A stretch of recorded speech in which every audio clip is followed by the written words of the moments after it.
കുറച്ച് ദിവസങ്ങൾക്ക് മുമ്പാണ് നടൻ വിനായകൻ ഒരു ഫേസ്ബുക്ക് പോസ്റ്റ് പങ്കുവച്ചത്. ഈ കുറിപ്പും പതിവ് പോലെ തന്നെ വലിയ രീതിയിൽ വിവാദങ്ങൾക്കും ചർച്ചകൾക്കും ഇടയാക്കിയിട്ടുണ്ട്. മദ്യപാനം മൂലം രോഗാവസ്ഥയിലായവർ പോലും ഇപ്പോൾ പൊതുവേദിയിൽ വന്ന് യുവാക്കളെ ഉപദേശിക്കുന്നതിനെ രൂക്ഷമായ രീതിയിൽ വിമർശിക്കുകയാണ് നടൻ. കുറിപ്പിൽ രൂക്ഷമായ ഭാഷയിലുള്ള തെറികളും അടങ്ങിയിട്ടുണ്ട് എന്നുള്ളതും ഇതിൽ എടുത്തു പറയേണ്ട ഒരു കാര്യമാണ്. അതും ഒരു സീനിയർ നടനെ കുറിച്ച്. കള്ളടിച്ച് മൂത്ത് പഴുത്ത് സകലതും അടിച്ചുപോയ എഴുന്നേറ്റ് നിൽക്കാൻ നാലാളുടെ സഹായം വേണ്ടി വരുന്നവന്മാർ പൊതുവേദിയിൽ വന്നിരുന്ന് ഡ്രഗിനെ പറ്റി പറയുന്നത് വളരെയധികം കോമഡിയായി തോന്നുന്നു. മറ്റുള്ളവരുടെ തോളിൽ തൂങ്ങി പൊതുവേദിയിൽ വന്നിരുന്ന് ടെക്നോളജിയെ പറ്റി ഒന്നും അറിയാത്ത നീയാണോ യുവതി യുവാക്കളെ ഉപദേശിക്കുന്നത് എന്നും അദ്ദേഹം കുറിച്ചു. വിനായകന്റെ പോസ്റ്റിന് താഴെ വന്ന കമന്റുകളിൽ അധികവും അദ്ദേഹം ലക്ഷ്യം വെക്കുന്നത് സലീം കുമാറിനെയാണ് എന്ന തരത്തിലുള്ള പ്രതികരണങ്ങളും ഉണ്ടായിരുന്നു. കാരണം കഴിഞ്ഞ കുറച്ച് ദിവസങ്ങൾക്ക് മുമ്പ് ഒരു പൊതുപരിപാടിയിൽ സലീം കുമാർ എത്തിയതും അവിടെ അദ്ദേഹം വീണുപോയതും അദ്ദേഹത്തെ കാലിടറി വീഴുന്നതിന്റെ ഭാഗമായി ആളുകൾ പിടിച്ചെഴുന്നേൽപ്പിച്ച് സ്റ്റേജിൽ എത്തിച്ചതും ഈ ഒരു ദൃശ്യങ്ങൾ സാമൂഹ്യ മാധ്യമങ്ങളിൽ വൈറലായിരുന്നു.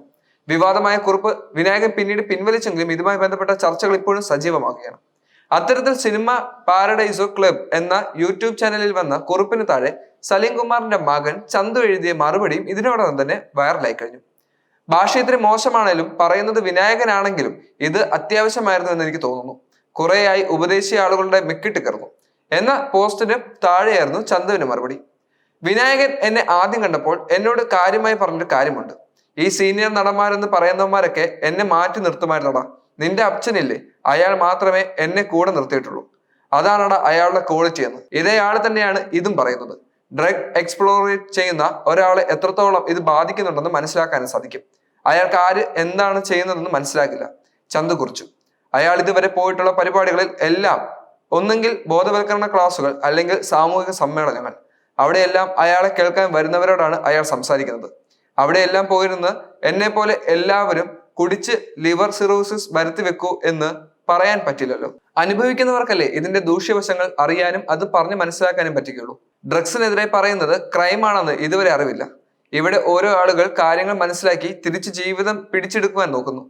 വീട്ടിൽ അമ്മയും പെങ്ങളെയും ഒക്കെ ആരെങ്കിലും കമന്റ് അടിച്ചാൽ കുഴപ്പമില്ല, ഭാഷ ഇച്ചിരി മോശമാണെന്നല്ലേ ഉള്ളൂ, പ്രശ്നമാക്കേണ്ട എന്ന് പറയുമായിരിക്കും അല്ലേ എന്ന് ചന്തു ചോദിക്കുന്നു. അതേസമയം ആരെയാണ് ഉദ്ദേശിച്ചത് എന്ന് വ്യക്തം അല്ലെങ്കിലും പെട്ടെന്ന് മനസ്സിലേക്ക് വന്നത് താങ്കളുടെ അച്ഛന്റെ പേരാണ് എന്നത് യാദർച്ഛികം അല്ലല്ലോ. ചുമ്മാ ഒരു ഉപദേശമൊക്കെ ആളുകൾക്ക് ഇഷ്ടമാകും. പക്ഷേ സലീം കുമാർ ചേട്ടന്റെ ഈ അടുത്ത് കുറച്ച് വിമർശനങ്ങൾ അഭിപ്രായങ്ങളും കുറച്ച് അതിര് വിടുന്നു എന്നും തോന്നിയിട്ടുണ്ട്. എല്ലാവരും എല്ലാം തികഞ്ഞവരല്ല. പക്ഷെ മൊബൈൽ ഫോൺ ഉപയോഗിക്കുന്നതും സ്വന്തം രാജ്യത്ത് നിന്നും പഠിക്കുന്നതും അതൊന്നും ഈ കാലത്തൊരു പ്രശ്നമേ അല്ല.